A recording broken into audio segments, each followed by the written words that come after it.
welcome to my channel. I'm Tiffany, a retired librarian turned homeschool mom. And because it is Black History Month, well, at least when you're seeing this, it's the day after Christmas here.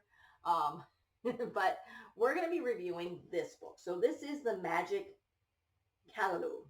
Now this is actually as it turns out, a retelling of Rapunzel. We will get to Tangled and Rapunzel later this year. I am doing fairy tales. I did not realize what this was. It is a modern African tale. The author is Trish Cooke, and it is illustrated by Sophie. So this is kind of an interesting story. It starts out with this village has this magic callaloo tree, and it grants wishes. And the villagers tend it and take care of it. And periodically, if you eat the leaves, it will grant you wishes. Well, a greedy man from the village decides to steal it. So he gets it, he uproots it, he eats the first leaves and makes dozens of wishes, and eventually he's surrounded by farmlands and animals and a fancy house, and he has various barbed wire and dragons and things to protect the callaloo plant, and he eats it and makes wishes and makes wishes and makes wishes. And eventually he doesn't take care of the plant. So eventually the leaves grow smaller and it grows weaker.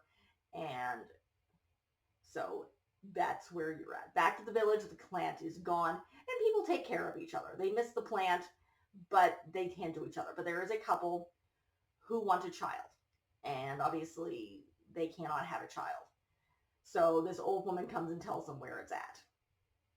And so they grab their gear and knives and things and go and find this thing and fight the dragons and cut through the barbed wire and get the plant and run off as far as they can before the woman eats the plant, and they wish for a child. And they have a child. And they name the child Lou. And they have a farm and they raise their child and they love her and they take care of her. And she becomes more and more beautiful and gentle and kind. But then they finally tell her where she came from. And she starts singing the song about it. And her father is worried. He wants to protect her. He's afraid the wicked man's going to come and kidnap her. To the point where he gets very sick and his wife can't watch their daughter because she's taking care of him. And the wicked man does come and kidnap the young girl. It doesn't really say how old she is. She's older. She's probably like 10 or 11, I think. It doesn't say.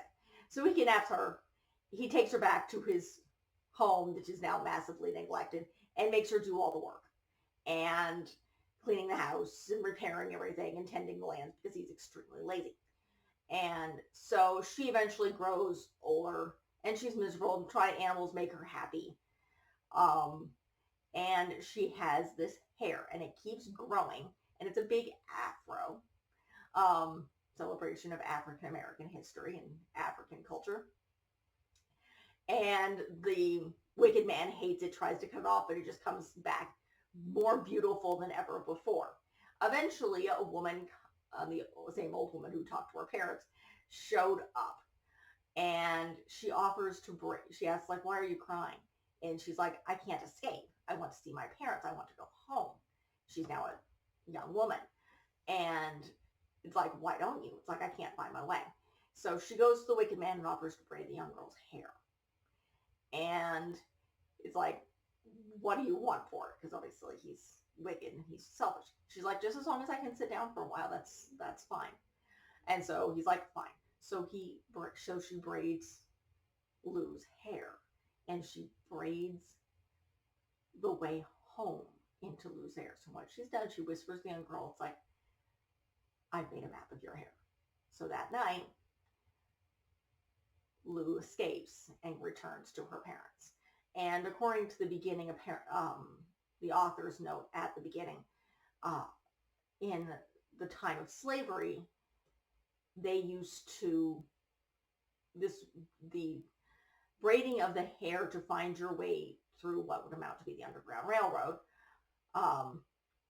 was something that they did. There are legends that this is something they did there, where there was different markings they would put in the hair to find their way home. So she wrote this in honor of that tradition that she'd heard growing up.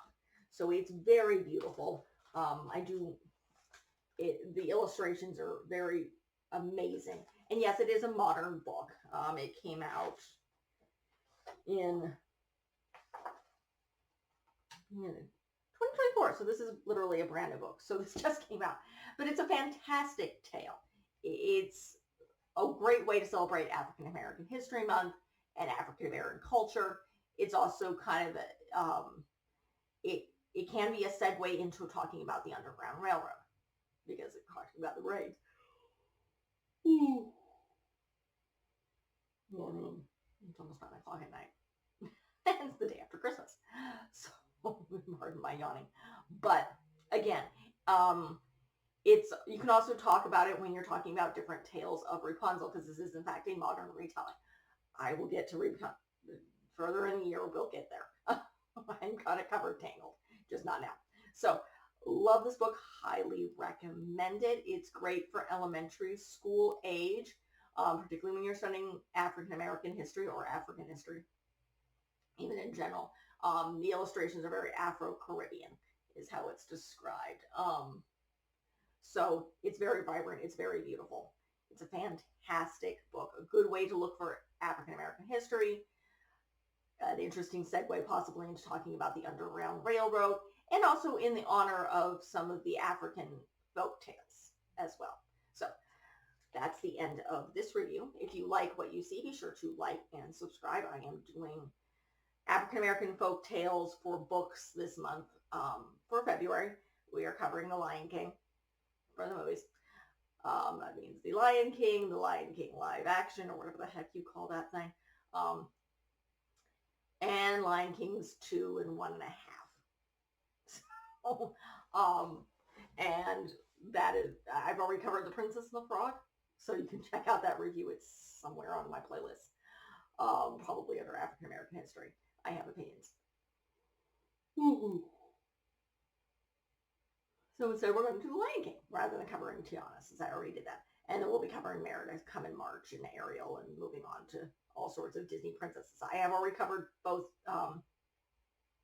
Beauty and the Beast and Cinderella, and in January of this year, I did cover Frozen and the Snow Queen. So you can check those out.